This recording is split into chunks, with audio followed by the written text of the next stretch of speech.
वीतराग विज्ञान। नमो ताहि जाते भये हरहंतादि महान। करि मंगल करि हो महान, ग्रंथ करण को पार। जाते मिले समाज सब, पावे निज पद राज। इस भव तरु का मूल एक, जानहु मिथ्या भाव। ताको करिए मूल अब, करिए मोक्ष उपाय। करिए मोक्ष उपाय।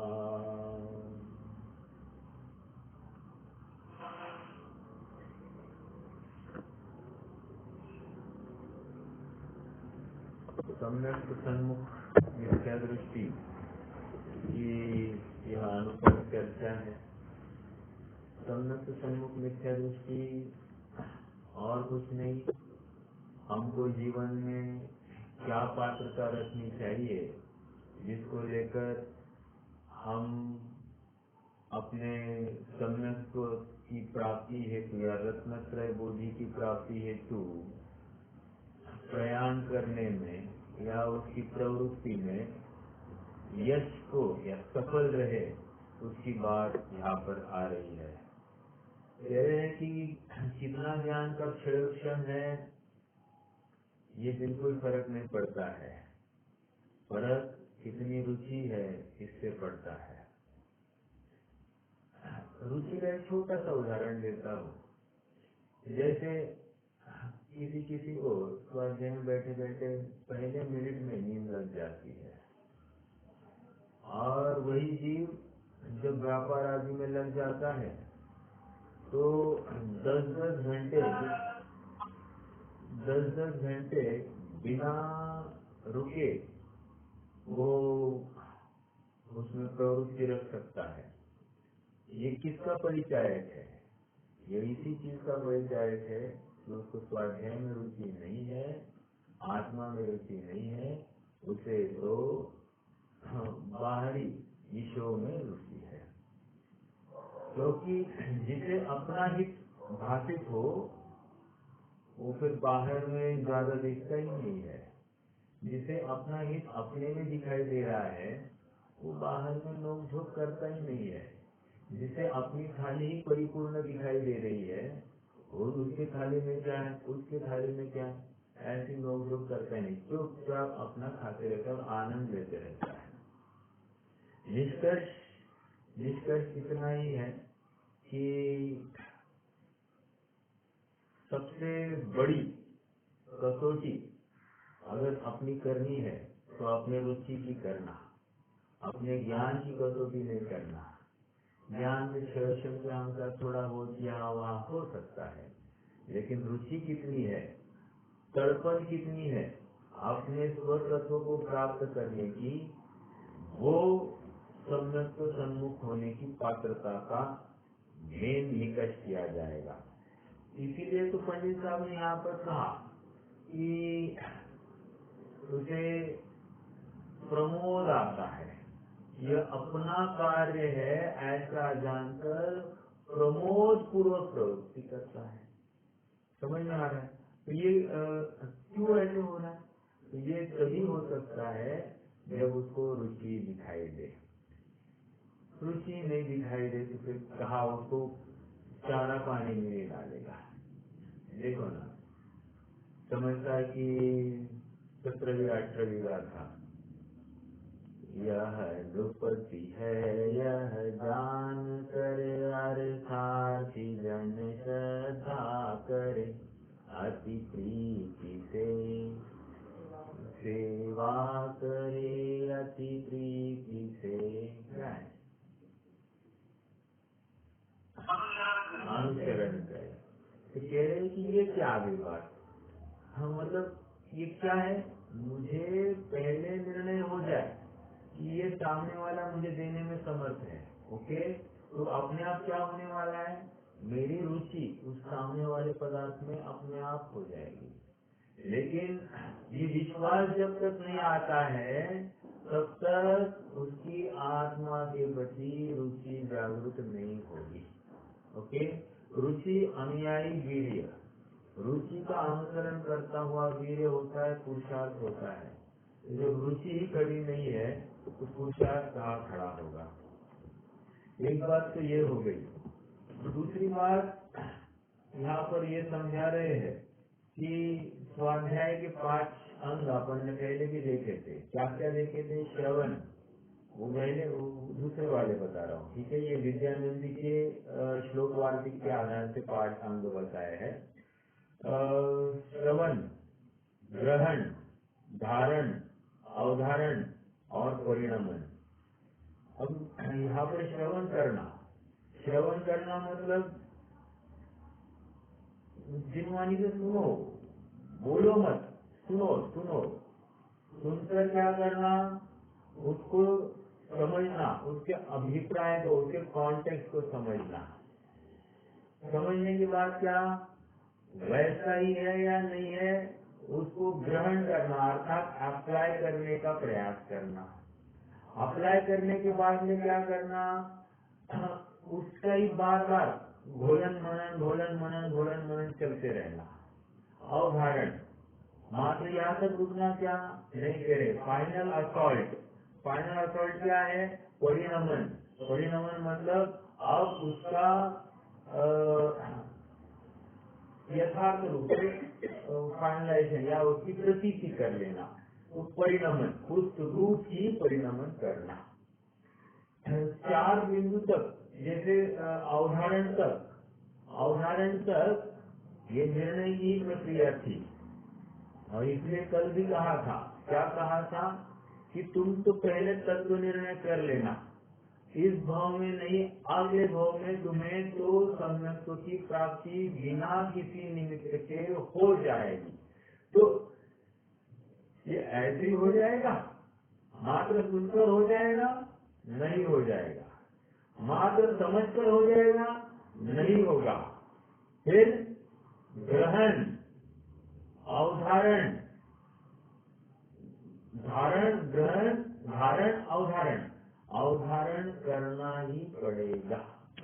अर्थात बार बार ये सही, मतलब क्या, इन शॉर्ट मेरी ये क्रिया सही है या गलत, इसका मुझे ही अभ्यास करना पड़ेगा। आज की एक घटना है, मैं आपको घटना सुनाऊं, सारी साधारण घटना है, कोई विशेष नहीं, लेकिन अभ्यास के लिए किया जाता है।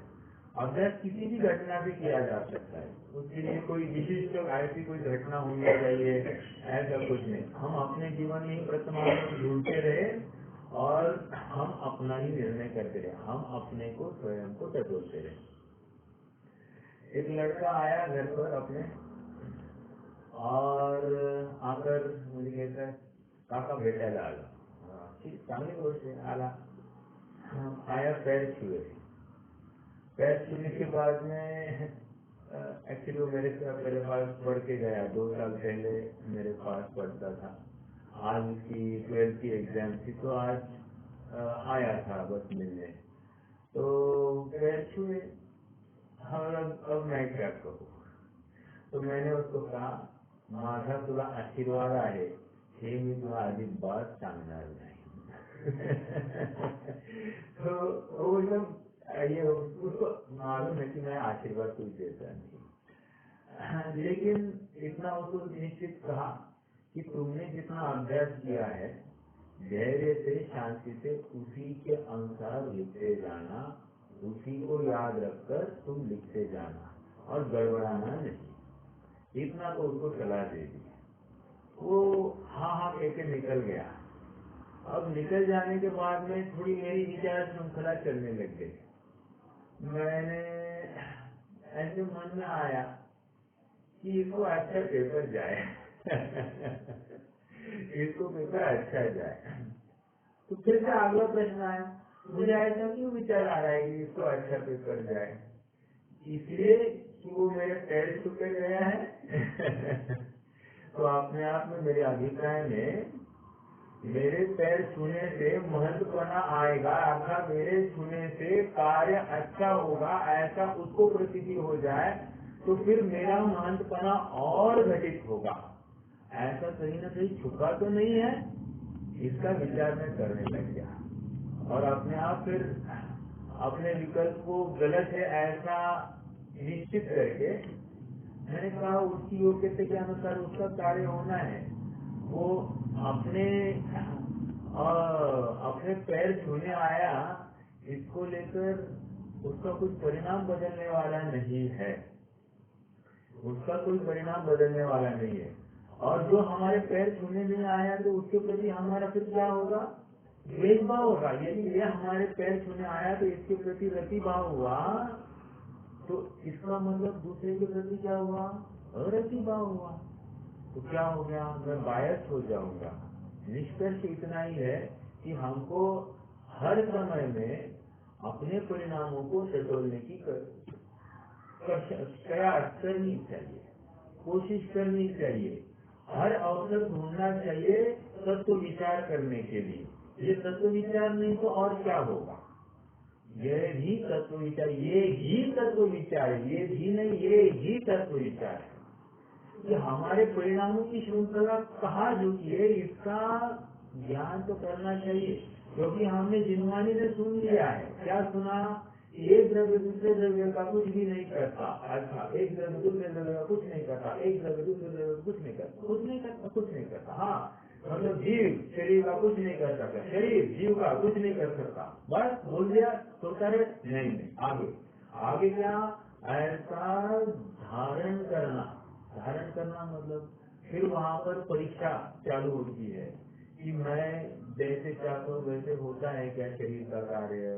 या शरीर तो उस स्पर्श गंध वर्ण वाला कहते हैं जिनवानी में, और मैं तो चेतनामयी हूँ। तो चेतना अपने आप में अलग द्रव्य के आश्रित है, स्पर्श गंध वर्ण ये अलग द्रव्य के आश्रित है। तो ये कैसे एक दूसरे का कुछ मिलाप होता होगा। लेकिन देखो ना, जैसे मैं इच्छा करता हूँ तो हिलता डुलता भी है, तो ये किसकी वजह से होता होगा। तो हाँ, एक बात आई थी, निमित्त नैमित्तिक संबंध।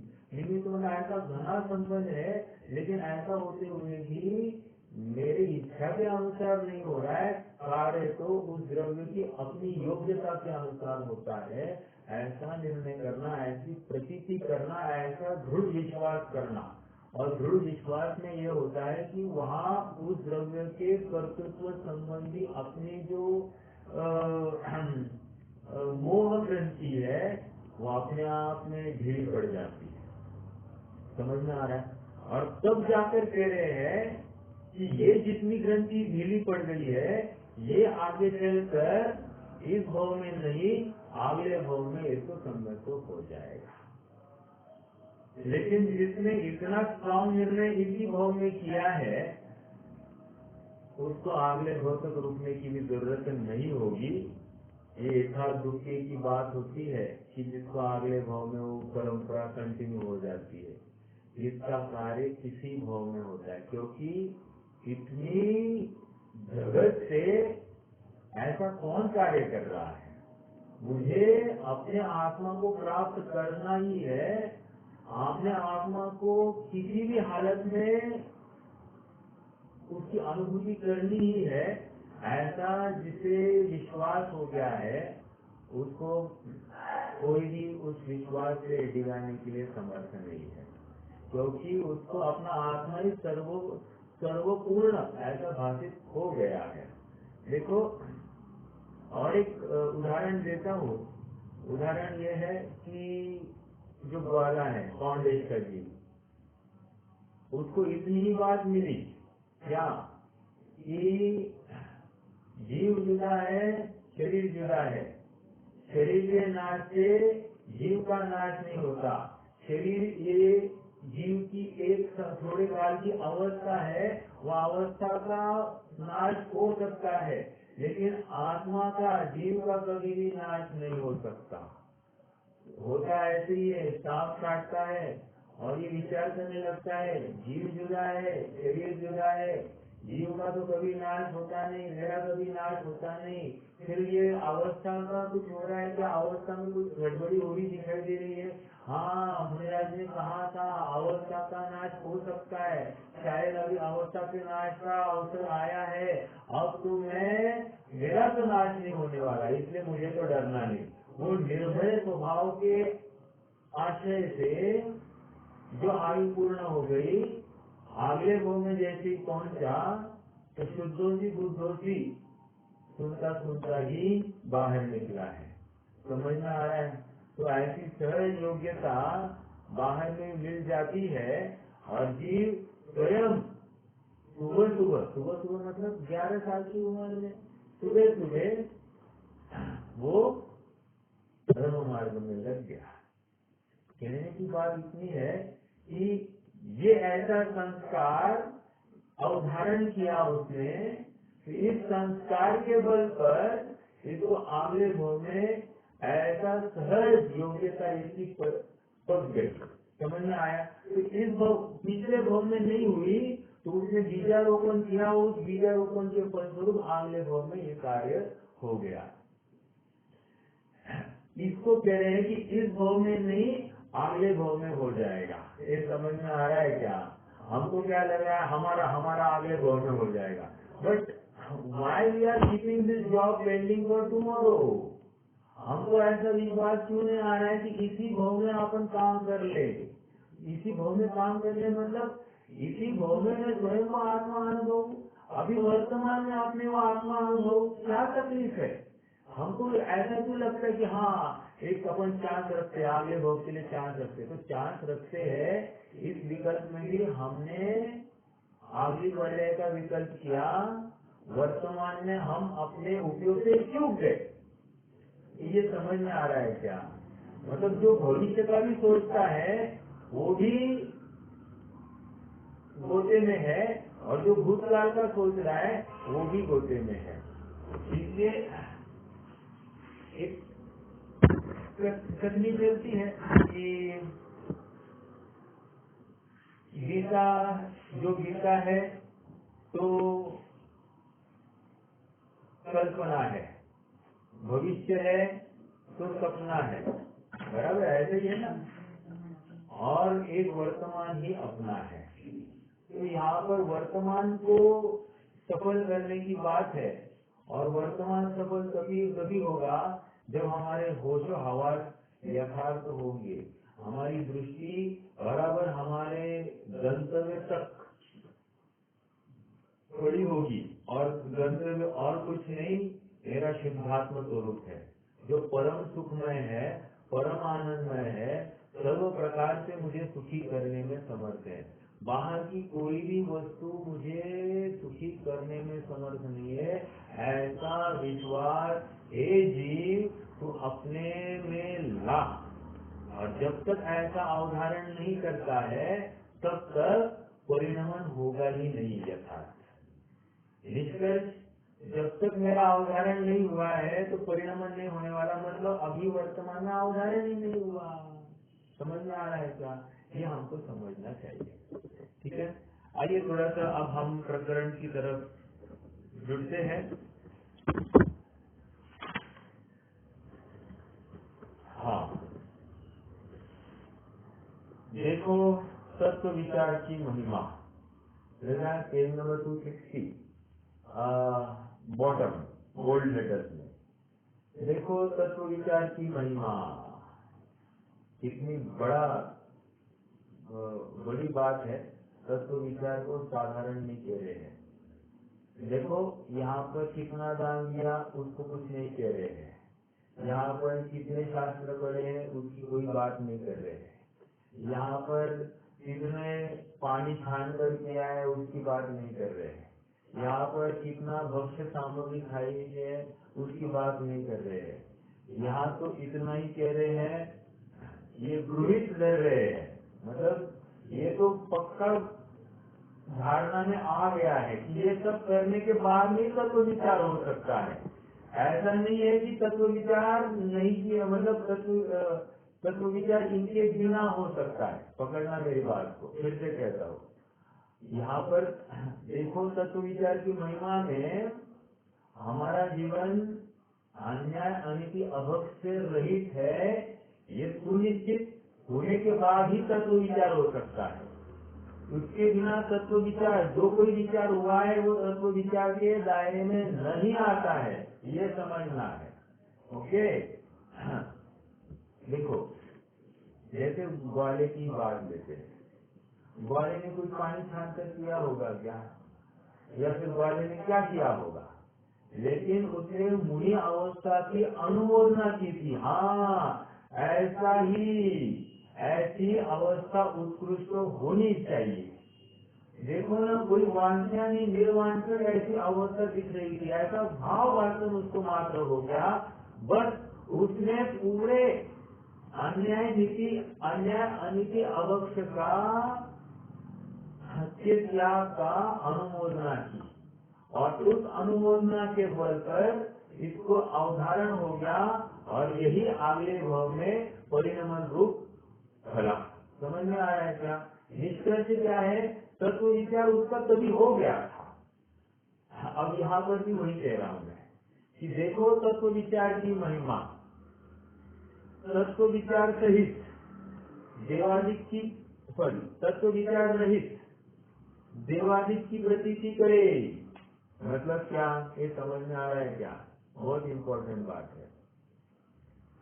जिन मंदिर में गया, ये सच्चे देव है, एक देव है, तत्व विचार रहित इनकी प्रतीति कर रहा है। देखो ये पद्मावती और क्षेत्रपाल आदि, ये सच्चे देव नहीं, ये पूजने योग्य नहीं है। ओके, ये अनंत भगवान, यही पूजने योग्य है। ठीक है, देवादि की प्रतीति। देखो शास्त्र वितरागता का लेबल लगा होगा तो ही ये शास्त्र पूजने योग्य है।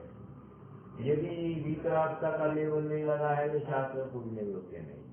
फिर साथ में गुरु, गुरु उनका भी बाह्याभ्यंतर स्वरूप वो मोक्ष मार्ग का परिचायक होना चाहिए।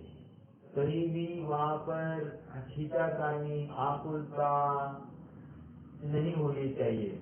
28 मूल गुणों का निर्विचार वहाँ पर अवस्था बहिरंग में तो दिखाई ही देनी चाहिए। तो कह रहे हैं कि ये क्या है? तत्व विचार रहित देवादि की प्रतीति करे। नग्नता दिख रही है, 28 मूल गुण दिख रहे हैं, सब दिखाई दे रहे हैं। देखो मैंने बहुत बड़ी बात कही है, फिर भी कह रहे तत्व विचार रहित है। क्यों? क्यों तत्व विचार रहित इसलिए है क्योंकि वहाँ पर अंतरंग की ओर उसकी दृष्टि नहीं। भले उसने कह दिया होगा कि 4 घाती कर्म का अभाव करके लोकालोक को जानते हैं, कर्म 8 प्रकार के होते, शास्त्र के माध्यम से ऐसे जान लिया, उसमें 4 घाती होते हैं, 4 घाती अपने स्वभाव का घात करते हैं, ऐसा कह दिया। या फिर ये देखो मुनिपना प्रकट हुआ है, साक्षात ये 3 कषाय चौकड़ी का अभाव है, ऐसा कहता है, लेकिन 3 कषाय चौकड़ी के अभाव की प्रतीति इसे नहीं हुई है, या 4 घाती कर्मों के अभाव की प्रतीति इसे नहीं हुई है। प्रतीति मतलब क्या? विश्वास। और ये विश्वास कैसे होगा कि ये आत्मोन्मुखी होने पर होता है। तो आत्मान्मुखी होने के लिए क्या होना चाहिए? मुझे आत्मा प्रिय होना चाहिए। तो आत्म प्रिय कब होगा? जब आत्मा ही सर्वस्व मेरे लिए भाषित होगा। समझ में आ रहा है क्या? तो कहे कि आत्मा में सर्वस्व कब भाषित होगा? उसके बिना हमको कहीं भी चैन नहीं आए, तभी तो जाकर आत्मा प्रिय लगेगा। समझ में आ रही क्या बात? तो ये तत्व विचार रही देवादी की प्रतीति करे, उसकी बात मैंने खोली। ठीक है, क्या आगे? बहुत शास्त्रों का अभ्यास करे। ये हो गए शास्त्र, बहुत शास्त्र का अभ्यास किया, आज परमागम पढ़ डाले, कल क्या है ना मैंने पढ़ डाले, और रत्नगण शावकाचार पढ़ डाल दिया। तो पढ़ के डाल दिया, कुछ अवधारण नहीं किया, भाव भाषणा नहीं की, यथार्थ स्वरूप नहीं समझा, तो क्या किया? समझ में आ रहा है? तो कुछ भी कार्यकारी नहीं हुआ। जैसे सम्यक दर्शन अधिकार में वहां पर कितनी बातें कही कि सच्चे देव शास्त्र गुरु का स्वरूप समझना, सच्ची जिनवानी का स्वरूप कैसे है कि आप तो कव्य मनुलंघ्य मदृश्य विरोधकम तत्वोपदेश सार्वम शास्त्रम आपत्त घटना। तो विपरीत अन्यथा मार्ग का खंडन करने वाली ऐसी ये जिनवानी होती है। वो अन्यथावादी नहीं होती है, वो त्यागवादी होती है, सत्यवादी होती है। जैसा वस्तु का स्वरूप है वैसा ही निरूपण उनके माध्यम से होता है। इसलिए वादी तथा प्रतिवादी इसका खंडन करने के लिए समर्थ नहीं है। वितरागता का पोषण ही होती है। ऐसी ये जिनवानी होती है और वो आंखों द्वारा कथित की जाती है और वस्तु का स्वरूप ही निरूपित करती है। और वस्तु का स्वरूप कभी भी वस्तु के अलावा कोई और पाया ही नहीं जाता है। तो कहने की बात इतनी है कि इन वचनों का कभी भी 3 काल में खंडन नहीं किया जा सकता। तो यहाँ पर कह रहे शास्त्रों का अभ्यास करे, शास्त्रों का अभ्यास करके इसने शास्त्रों का भाव ही नहीं समझा। देखो श्री गुरु के माध्यम से बार बार समझाने पर ऐसा एक कथन आया है समय काल में, श्री गुरु के माध्यम से बार बार समझाए जाने पर, बार बार समझाने के लिए श्री गुरु फ्री है नहीं है फ्री, तो फिर ऐसा क्यों कथन आया बार बार समझाए? बार बार समझाने का अर्थ कौन बता सकता है? कोई बता सकता है? श्री गुरु ने बार बार समझाया का अर्थ आपने को क्या लेना?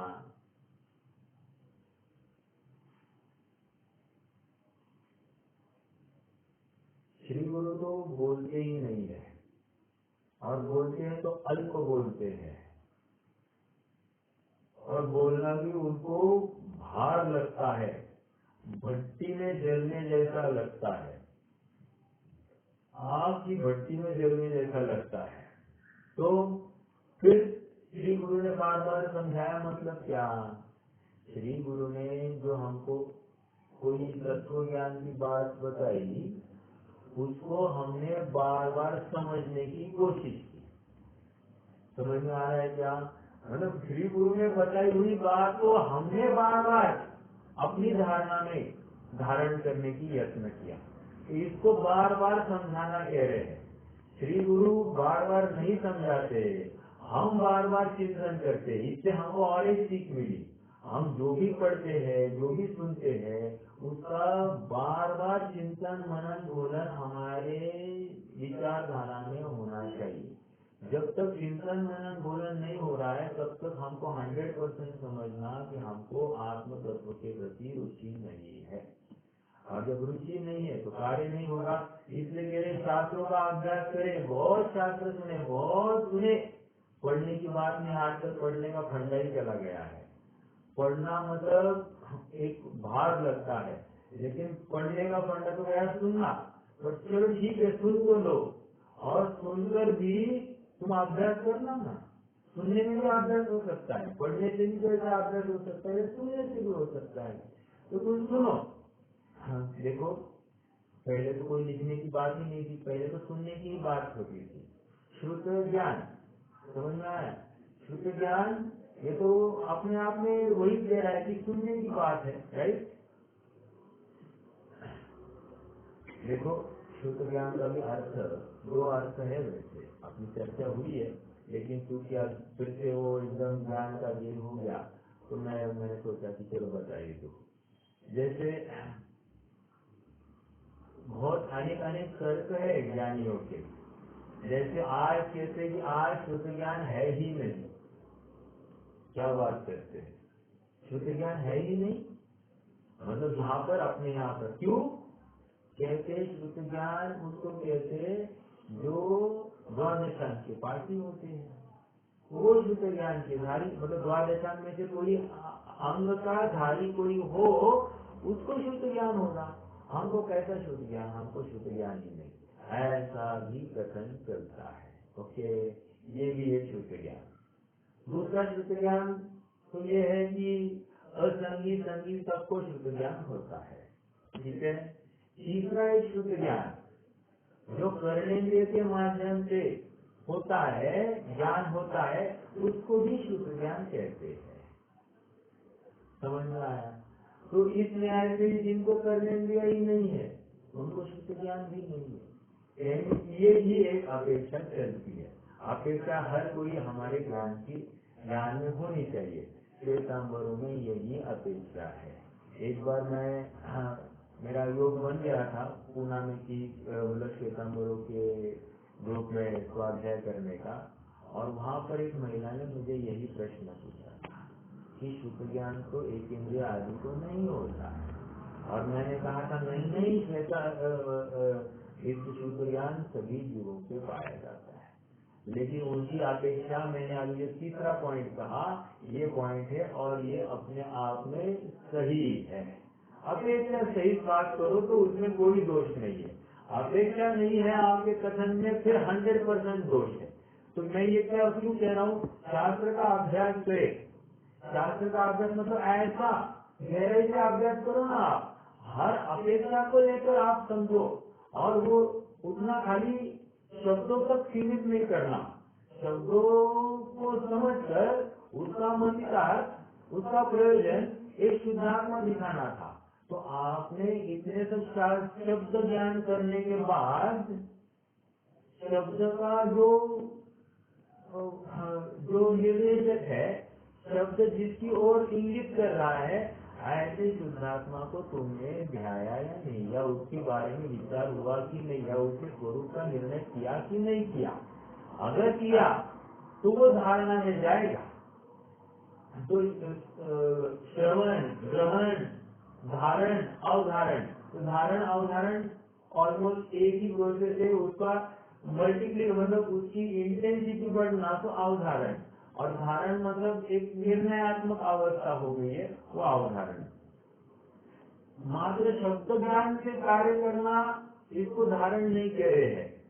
उसका यथार्थ भाव वाचन करना, अपने ऊपर अप्लाई कैसे होता है इसका निर्णय करना, उसको धारण कह रहे हैं। और बार बार उसी को रिकॉल करना वो अवधारण में जाता है। देखो धारण और अवधारण, एक मैं आपको एग्जाम्पल दे रहा हूँ थोड़ा सा इजी भाषा में। किसी ने हमको गाली दी, हमको बहुत बुरा लगा। तो बुरा लगा ना, तो ये होगी धारण। थोड़ा सा हमको भाव वाचन हुआ ना गाली सुनकर, तो हमको वो उसको धारण में ले लेंगे। मतलब श्रवण, ग्रहण, धारण, यहाँ तक आ गई बात। अब अवधारण क्या है, उसने ऐसी गाली नहीं देनी चाहिए थी। अगर अगली बार देता है तो मैं ऐसा करूंगा, लेकिन दिया कि मुझे ये समझ में नहीं आ रहा है, और बार बार जो अपने को मिलता है अपन उसको वही बात में आगे, उसने मुझे ऐसी गाली दी, ऐसा क्यों बोला, मुझे मालूम है, मेरे बारे में वो ऐसा बोल रहा था, ऐसा वैसा। तो ये क्या हो रहा है, बार बार हम उसी बात को रिकॉल करके फिर से दोहराए, उसको अवधारण कह रहे हैं। समझ में आ रहा है? तो धारण और अवधारण में ये थोड़ा सा फर्क आता है। एक ही बात है, बट उसकी रिपीटेशन ज्यादा हो गई तो उसको अवधारण में डाला जाता है। तो अब यहाँ पर क्या कह रहे हैं, शास्त्रों का अभ्यास करे। पहले क्या आया था, देवादी की प्रतीति करे, ये सत्य देव, ये कुदेव, ये सत्शास्त्र, ये कुशास्त्र, ठीक है। व्रताधिक पाले, चरणानियों की तरफ भी आ गए। व्रताधिक पाले, ये व्रत में क्या लेना, अनुव्रत लेना है, महाव्रत लेना।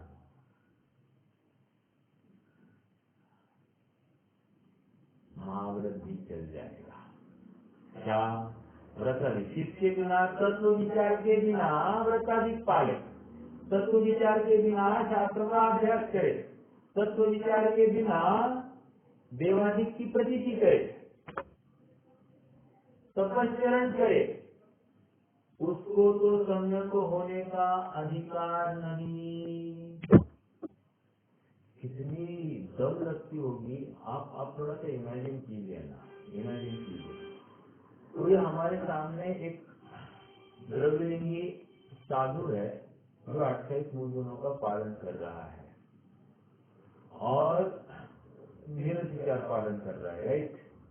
ऐसा होते हुए भी अब इसमें क्या खोट निकाली जा सकती है, नहीं निकाली जा सकती।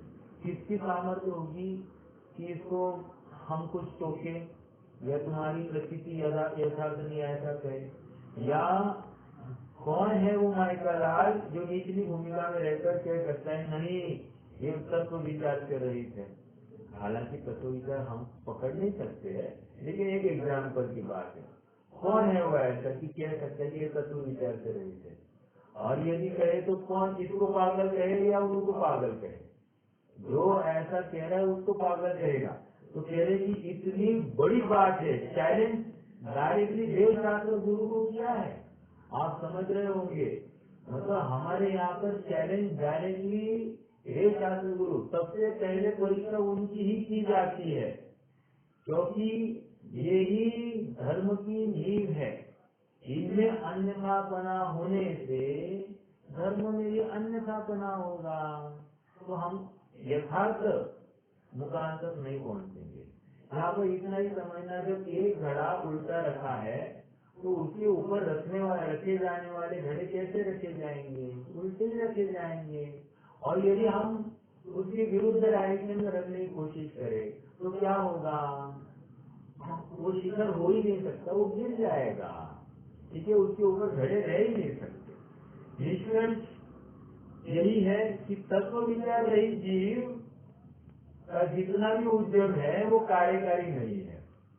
अब हमको परीक्षण करना है, विचार करना है कि हमारा ये अभी जो वर्तमान में जितना उद्यम चल रहा है ये तत्व विचार सहित है या तत्व विचार रहित है। यदि तत्व विचार सहित है तो शाबाश, और जोर लगाना। तत्व विचार सहित है मतलब क्या करना? तो फिर अभी तक अपन अपने को बाकी विषयों में रुचि है क्या? अभी तक भोगों में हमारा क्या चलता है? अभी हमको पंचेंद्रिय के विषय में क्या अपनी स्टेटस है? ये निरंतर परीक्षण करते रहना और कर्णांगों के माध्यम से अपनी कषाय को टटोलते रहना। कोई कहे भैया हमको भूख ही नहीं लगती, और कोई कहे कि हमको ये चीज खाने की इच्छा होती है। मतलब क्या? जैसे कोई कहे मुझे भूख नहीं है और उसके सामने एक बुरा एग्जाम्पल है, कैडबरी रखी जाए और कैडबरी 2-4 दिन 10-12 खा ले धड़ाधड़, और एक रोटी खाने को इसको 1 घंटा लग जाए, तो ये किसका परिचय है? मतलब इसको भूख लगी है, लेकिन उस भोजन संबंधी एक विशिष्टता में ही उसकी रुचि है, अन्य प्रकार से उसकी रुचि नहीं है। इसका मतलब वो जो कह रहा है कि मुझे भूख नहीं लगती तो गलत है, उसकी विषय आसक्ति अलग स्तर की है। तो अपन उसको अलग ये मतलब कहने की बात, हमको अपने परिणामों को पकड़ने का यत्न करना चाहिए।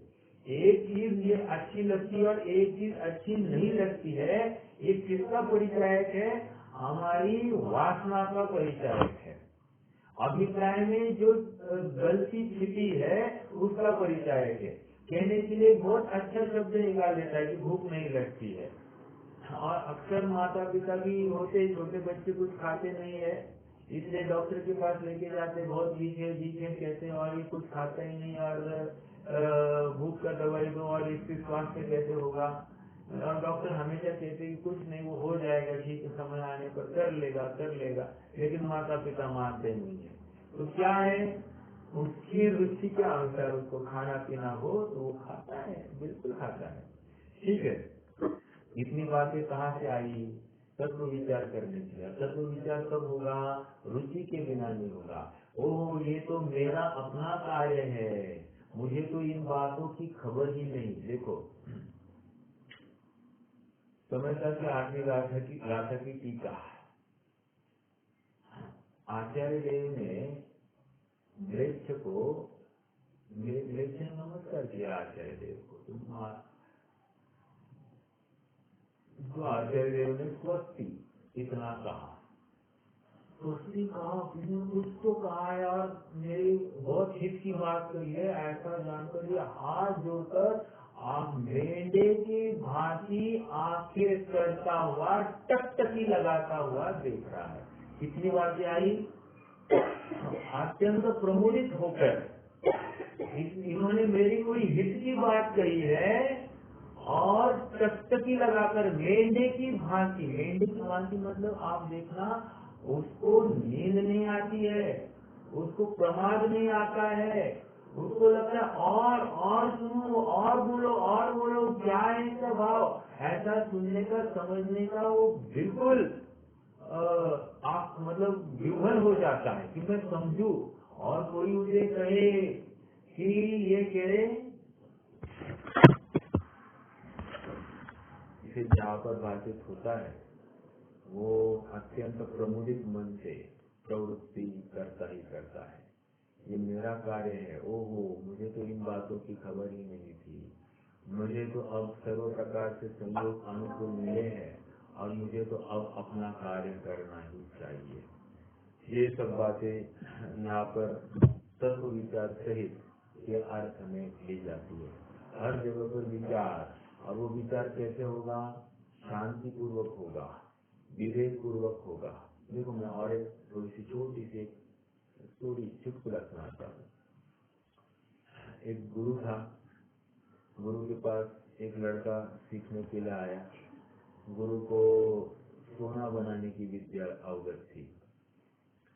हाँ, गुरु ने शिष्य की इच्छा देखकर उसने उसको सोना बनाने की विद्या को सिखाने का मान लिया। अब गुरु ने ये केमिकल लिया, वो केमिकल लिया, अपनी प्रयोगशाला में ले गए और वहाँ पर थियरी भी समझाई और प्रैक्टिकल भी समझाया। इस चीज को क्या कहते, क्या है, ये सब हो गया।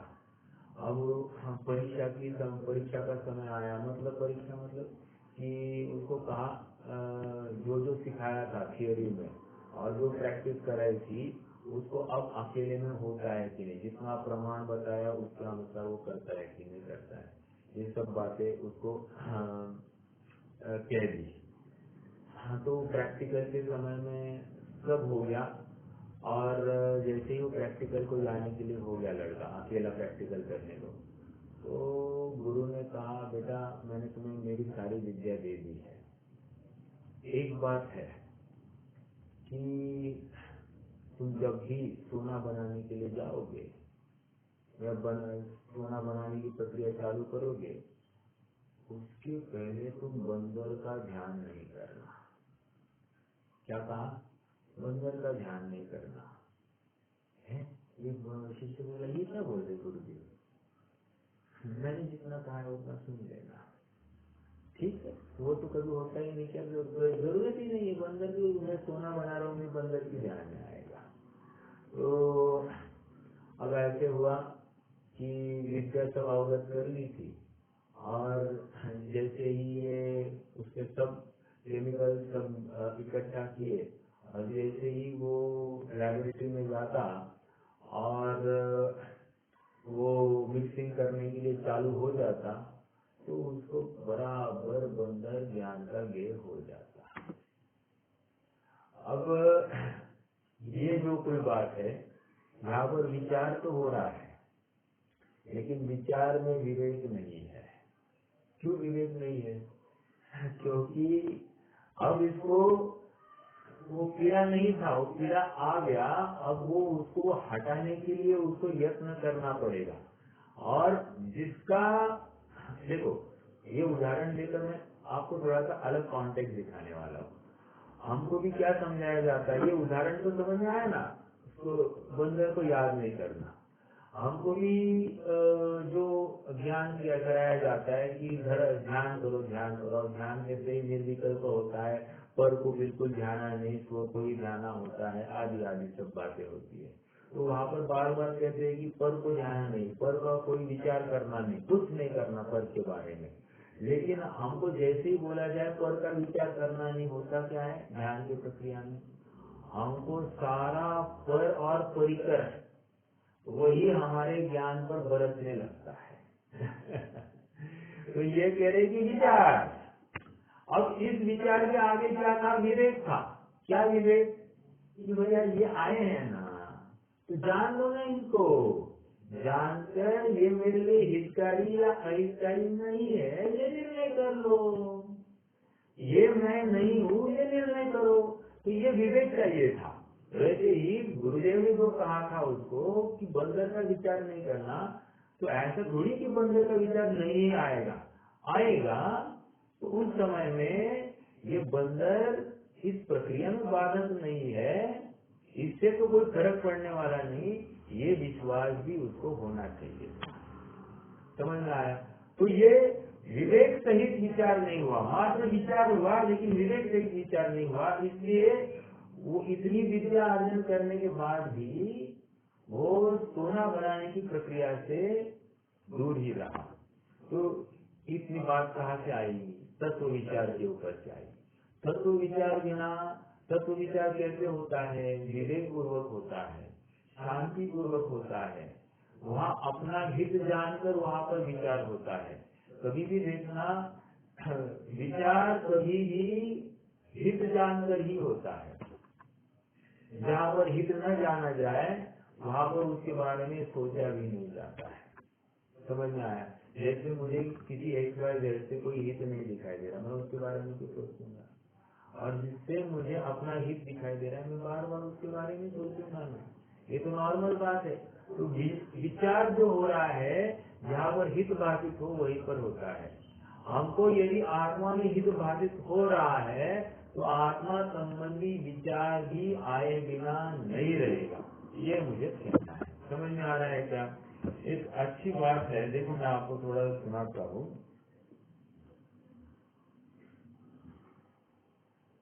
देखो,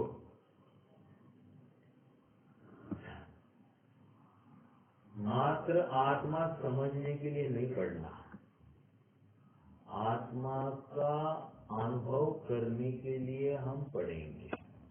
मतलब आत्मा की प्राप्ति के लिए आत्मा के बारे में समझना कार्यकारी होगा। मात्र आत्मा के बारे में समझे और आत्मा को प्राप्त नहीं हुए तो हमारा ये पढ़ना कार्यकारी नहीं हुआ। समझ में आ रही है बात? निष्कर्ष इतना है कि परीक्षा पूर्वक ही ये सब कार्य होते हैं। देखो और एक बात बताता हूँ, हमने 3 बातें देखी थी ना, उद्देश्य, लक्ष्य निर्देश और परीक्षा। फिर उद्देश्य और लक्ष्य निर्देश क्या था? उद्देश्य और लक्ष्य निर्देश ये और कुछ नहीं था, जो वक्ता है उसके माध्यम से सुन लेना। क्या सुना?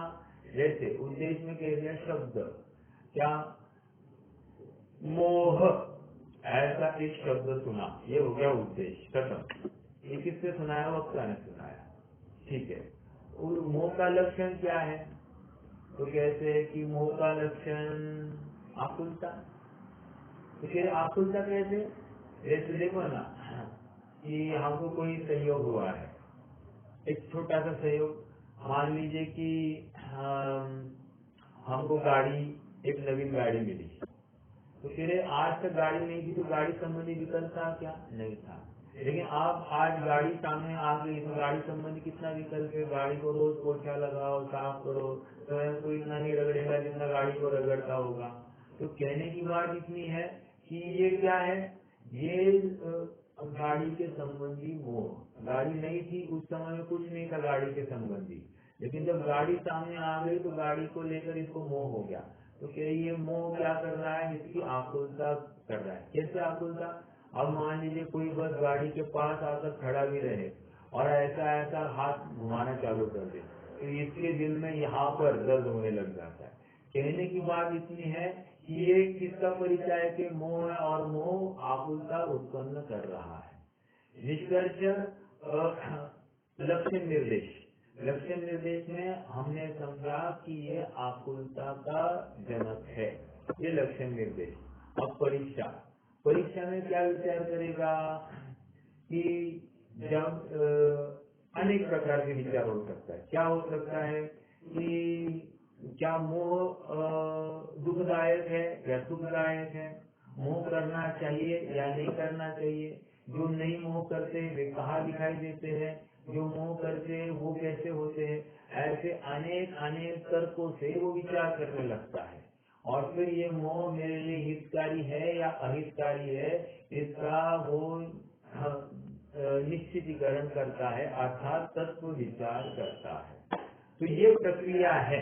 एक उदाहरण दिया तो इस प्रक्रिया के माध्यम से उद्देश्य मतलब शब्द, उसका लक्षण और लक्षण के बाद में उसकी परीक्षा। ये अब परीक्षा वो वक्ता के आधार से नहीं होती, मतलब वक्ता के साथ नहीं होती है, वो तो अपना निजी कार्य है, हमको स्वयं को ये परीक्षा करनी चाहिए।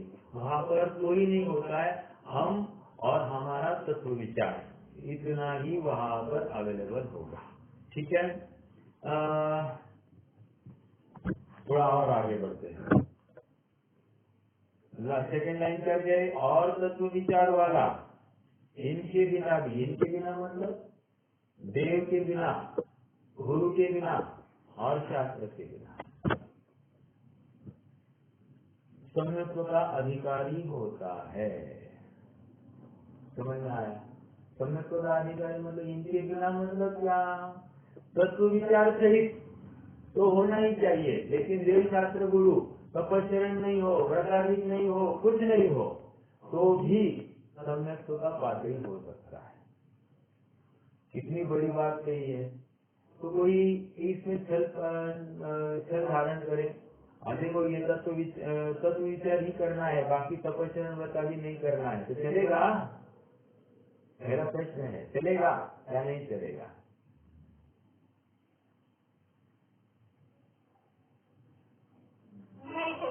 हाँ, तो नहीं चलेगा मतलब यहाँ पर इतना ही है कि धारणा में या बुद्धि में तो ये होना चाहिए, ये इनका अवलंबन एक शुद्धात्मा की प्राप्ति के लिए है। शुद्धात्मा की प्राप्ति हो जाए तो ये मंद का रूप कार्य, ये भी मंद का कार्य है, इसमें हे बुद्धि से प्रवृत्ति करो, अर्थात ये त्यागने योग्य है।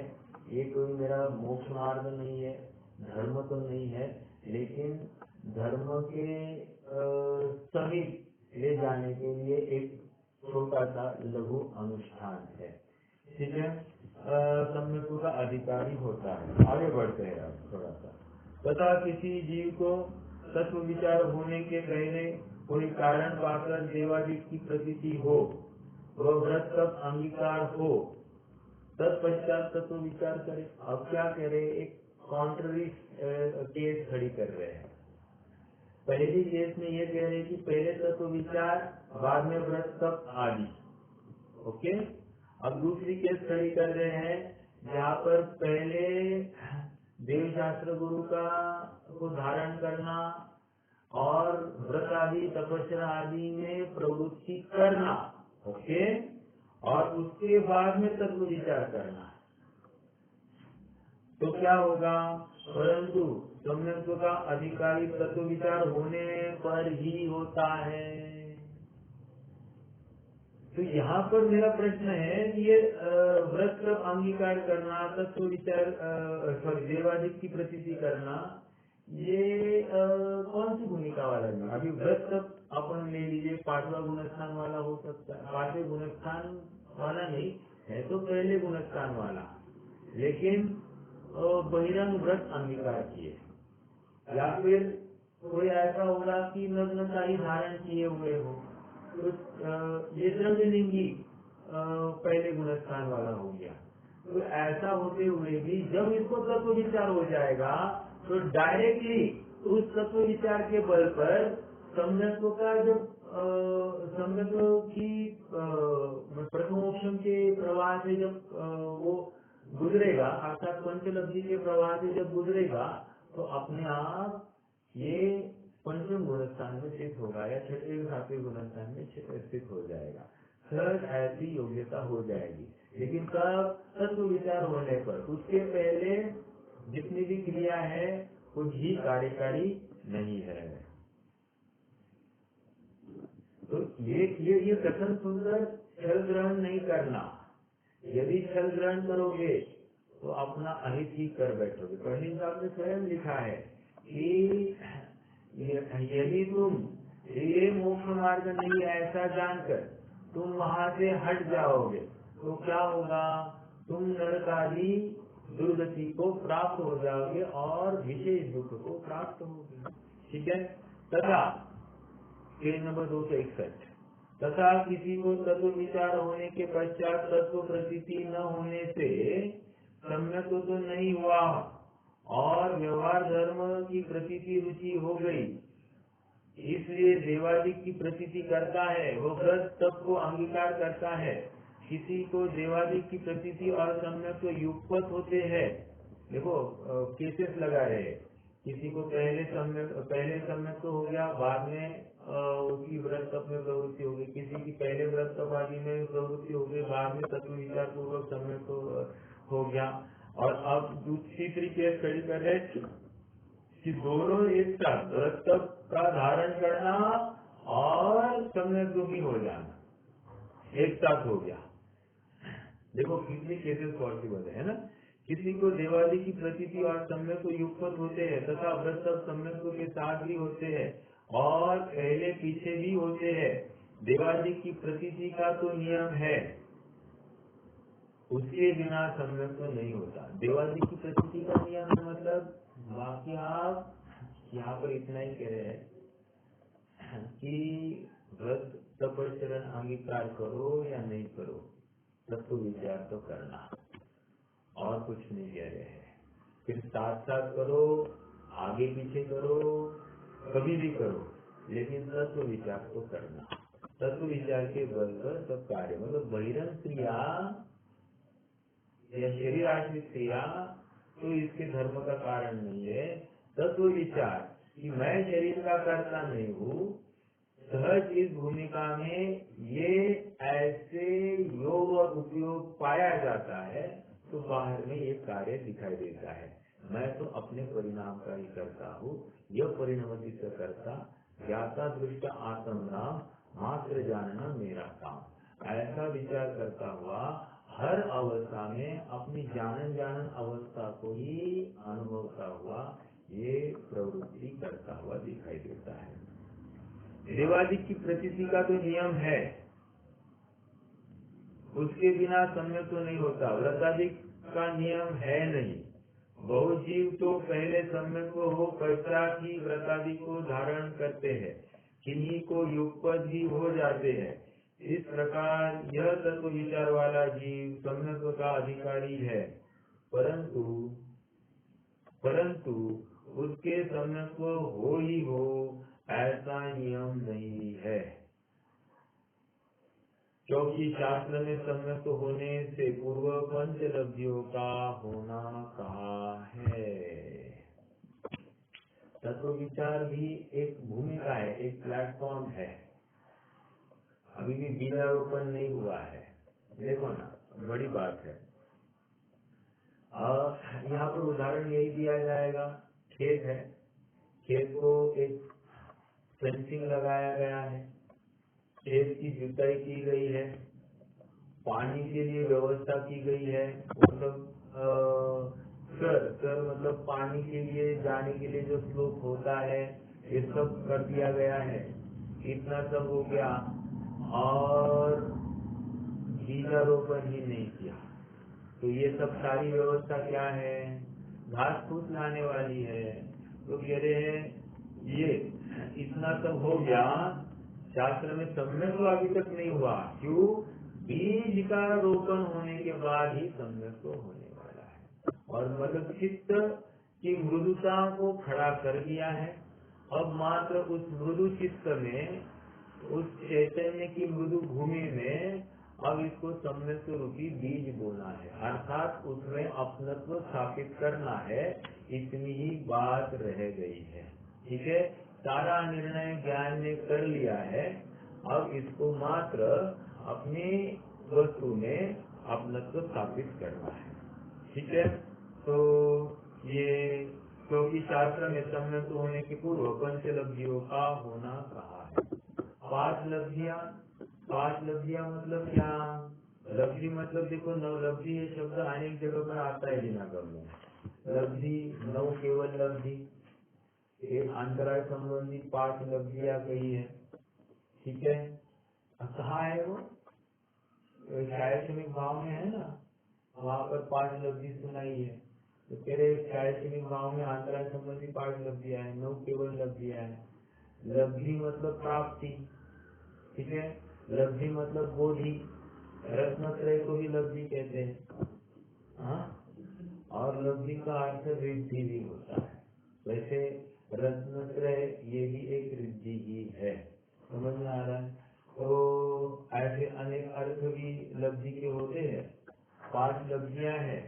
5 लब्धियां ये क्रमशः उत्तरोत्तर विशेष दृढ़ता लिए हुए है। एक बार 5 लब्धियां उत्तरोत्तर विशेष आत्म स्थिरता लिए हुए है। दूसरी बात, 5 लब्धियां अपने आप में सबका काल अंतर्मूर्त है। ऐसा होते हुए सबका मिलकर काल भी अंतर्मूर्त ही होता है। मतलब क्षयक्षम लब्धि, उसको नियमसार वाले तो काल लब्धि कहते हैं। नियमसार वालों ने क्या कहा उनको? पद्मप्रमधारी देव ने उसको काल लब्धि कहा। क्यों? उसका काल पक गया है। मतलब क्या? काल पक गया मतलब अब ये समय को प्राप्त करने वाला है। किस कौन सी लब्धि में कह दिया? क्षयक्षम लब्धि में। और एक बात याद रखना, आपने पहले तो चर्चा की ही है, क्षयक्षम और क्षयक्षम लब्धि में अंतर है। कोई बता सकता है क्या क्षयक्षम क्या होता है और क्षयक्षम लब्धि क्या होती है? 2-3 बिंदु मैंने बताए थे।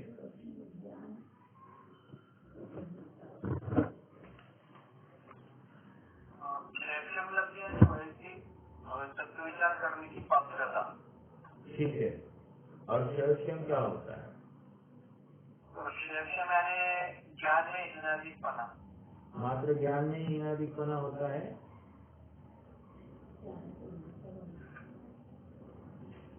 क्षयक्षमिक भाव को याद कीजिए।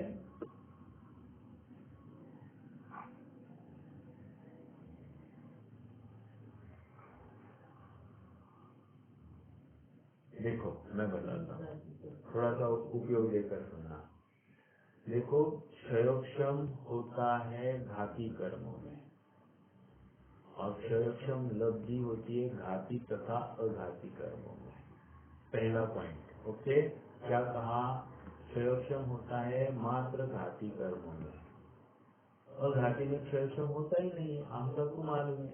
अघाती में या तो उदय होता है या तो क्षय होता है, बराबर।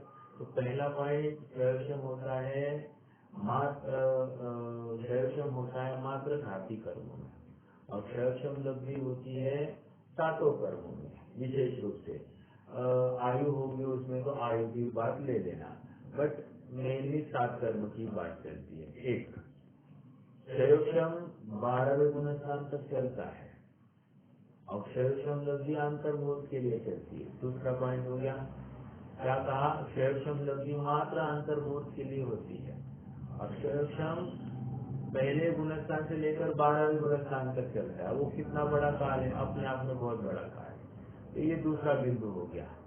और तीसरा अंतर्मूर्त बोल दिया, और क्या है इसका? काल भी कह दिया। ठीक है, तो इतनी तो बात है कि क्षयक्षम लब्धि और क्षयक्षम में अंतर है। क्षयक्षम 7 प्रकृतियों में होता है और क्षयक्षम 4 प्रकृति में होता है। क्षयक्षम लब्धि 7 प्रकृतियों में होती है। ये अपने को विशेष समझना। 7 मतलब घाती तथा अघाती दोनों में होता है, यहाँ पर मात्र घाती में पाया जाता है। ओके, ये थोड़ा सा अंतर है, इसलिए इसको काल लब्धि कहते हैं। क्षयक्षम कितना है इसको लेकर क्षयक्षम लब्धि नहीं होगी या होगी ये बात नहीं है। मैंने कहा था क्षयक्षम नहीं, रुचि के बल पर क्षयक्षम लब्धि खड़ी होती है।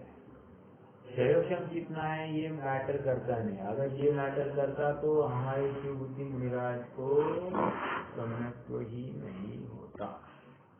ये एक केस ऐसी स्ट्रॉन्ग केस है अपने पास में कि जिसको जिसको लगता है कि हमको ज्ञान नहीं है, हम बुद्धू है, हम मंद कैसा, हम मंद ज्ञान वाले हैं, उनके लिए सबसे बड़ा उदाहरण है कि उनके पास क्षयक्षम नहीं था लेकिन वे क्षयक्षम लब्धि प्रकट कर सके।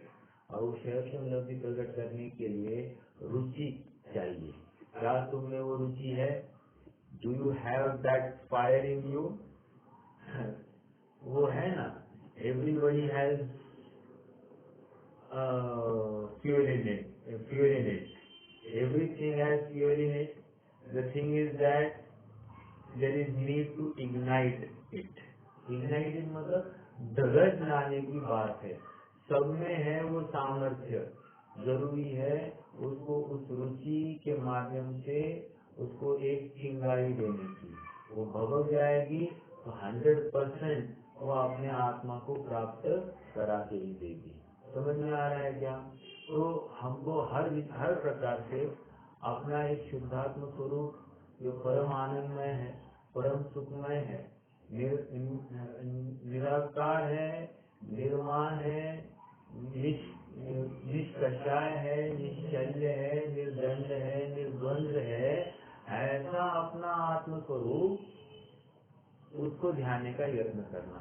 निष्कषाय कहा, निर्दंड कहा, भाव निरंजन कहा, मतलब कालिमा से रहित है, कषाय से रहित है, शल्य नहीं है कोई भी। ऐसा जो मेरा आत्म स्वरूप है उसको जो ध्याए, उसको ध्याने के प्रति जो अपना झुकाव हो जाए, बस यही कार्यकारी है। यही हमारे षोडश लब्धि की तरफ हमको ले जाने का पहला कदम होगा। ठीक है, कोई प्रश्न है तो आप रख सकते हैं, नहीं तो फिर जिम्मेदारी।